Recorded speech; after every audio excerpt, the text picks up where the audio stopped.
Assalamualaikum warahmatullahi wabarakatuh. Saya atas nama Wahyuni Abdillah dari kelas Matematika 2019A Universitas Muhammadiyah Makassar. Baiklah, pada kesempatan kali ini saya akan menjelaskan contoh soal materi dimensi 3 tentang kedudukan titik, garis, dan bidang.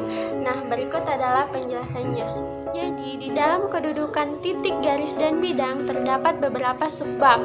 Yang pertama adalah kedudukan titik terhadap garis, kedudukan titik terhadap bidang, kedudukan antara dua garis atau kedudukan garis terhadap garis lainnya, kemudian kedudukan garis terhadap bidang, dan kedudukan antara dua bidang atau kedudukan bidang terhadap bidang lainnya. Jadi yang pertama ada kedudukan titik terhadap garis. Ini kita bisa lihat gambar yang sudah saya tampilkan. Di sini terdapat di mana titik A terletak pada garis G dan titik A terletak di luar garis G. Nah, seperti contoh ini merupakan gambar kubus ABCD EFGH. Nah, kita bisa tentukan titik E-nya ini, yang pertama titik E terletak di luar garis DH. Nah, kita perhatikan gambar garis DH, kemudian titik E-nya berada di mana? Titik E-nya berada di luar garis DH. Kemudian yang kedua ada titik P terletak pada garis EG. Nah, kita bisa lihat ke gambar. Di sini ada garis EG, garis E ke G. Kemudian titik P-nya di mana? Nah, kita bisa lihat kan di sini ada garis EG, otomatis ada juga garis HF. Nah, di antara garis EG dan garis HF di situ terdapat titik potong. Nah, titik potongnya saya beri nama P. Jadi titik potongnya adalah P. Jadi titik P terletak pada garis EG. Kemudian titik-titik yang terletak pada garis HF adalah titik apa saja itu? Yaitu titik H, F, dan P. Nah, teman-teman bisa perhatikan gambarnya. Di sini terletak garis HF. Nah, titik-titik apa saja? Terdapat titik H, P, dan E. Nah, yang kedua ada kedudukan titik terhadap bidang. Nah, di sini kita bisa perhatikan gambar di mana titik P terletak pada bidang alfa dan titik R terletak di luar bidang beta.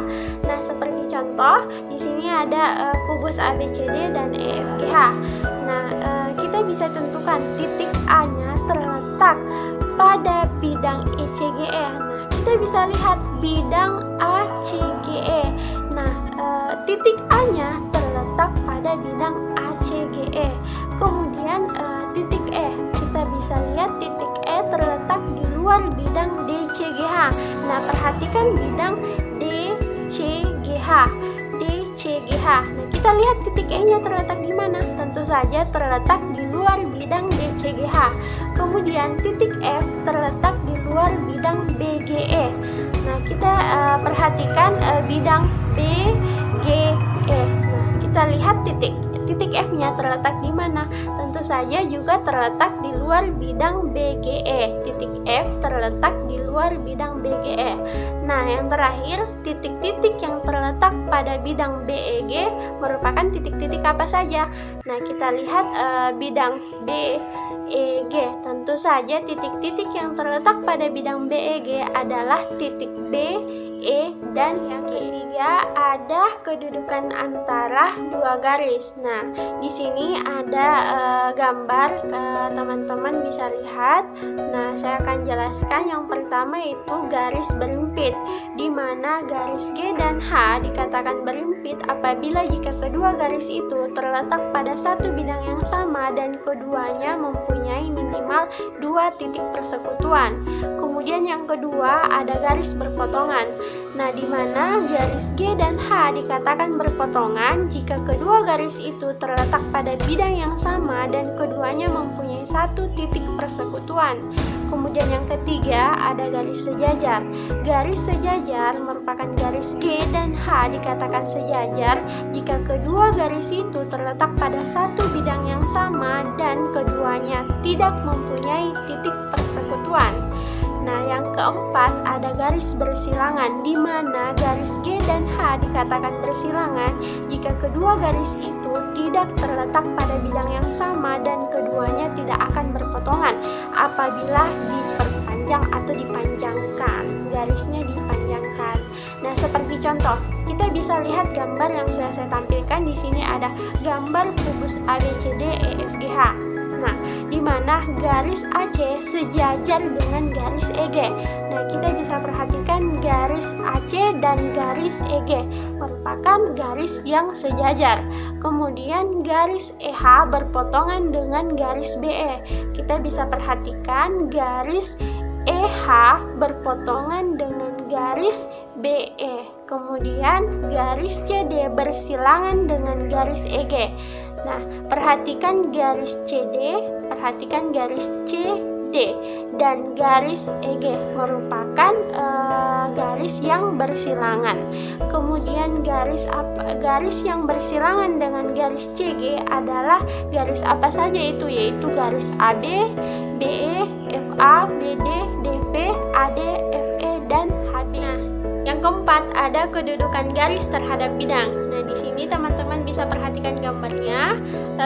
Di sini ada garis T terletak pada bidang alfa jika sekurang-kurangnya terdapat 2 titik pada garis yang terletak pada bidang alfa. Kemudian yang kedua ada garis T sejajar dengan bidang alfa jika tidak ada titik persekutuan antara garis G dan bidang alfa. Kemudian garis T memotong atau menembus bidang alfa jika terdapat tepat 1 titik persekutuan atau titik tembus atau titik potong antara garis G dan bidang alfa. Seperti contoh di sini ada gambar kubus ABCDEFGH. Nah, yang pertama kita bisa tentukan garis BG terletak pada bidang BCGH. Nah, perhatikan garis BG terletak pada bidang BCGH. Kemudian yang kedua ada garis AC sejajar dengan bidang EFGH. Nah, garis AC ini sejajar dengan bidang EFGH. Kemudian yang ketiga ada garis BE. Garis BE-nya berpotongan dengan bidang AD. Ada kedudukan antara 2 bidang. Nah, di sini kita bisa perhatikan gambar.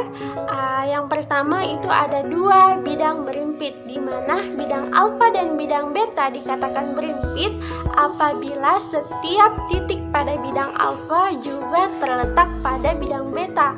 Begitu pula sebaliknya, setiap titik pada bidang beta juga terletak pada bidang alfa.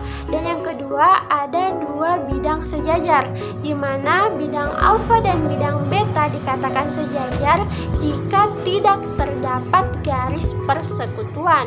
Kemudian yang ketiga ada 2 bidang berpotongan. Nah, itu adalah bidang alfa dan bidang beta dikatakan berpotongan jika terdapat garis persekutuan. Seperti contoh di sini ada gambar kubus ABCDEFGH. Nah, dengan bidang ABFE sejajar dengan bidang DCGH. Nah, perhatikan gambar bidang ABFE sejajar dengan bidang DCGH. Kemudian bidang BEG berpotongan dengan bidang EFGH. Nah, perhatikan gambarnya, bidang BEG berpotongan dengan bidang EFGH. Kemudian bidang ACGE juga berpotongan dengan bidang BFHD. Kemudian bidang yang sejajar dengan bidang BCGF adalah ADHE karena tidak memiliki garis persekutuan. Itulah tadi penjelasan saya tentang contoh-contoh soal materi tentang dimensi 3, yaitu kedudukan titik, garis, dan bidang. Lebih dan kurangnya mohon dimaafkan. Wabillahi taufiq wal hidayah. Wassalamualaikum warahmatullahi wabarakatuh.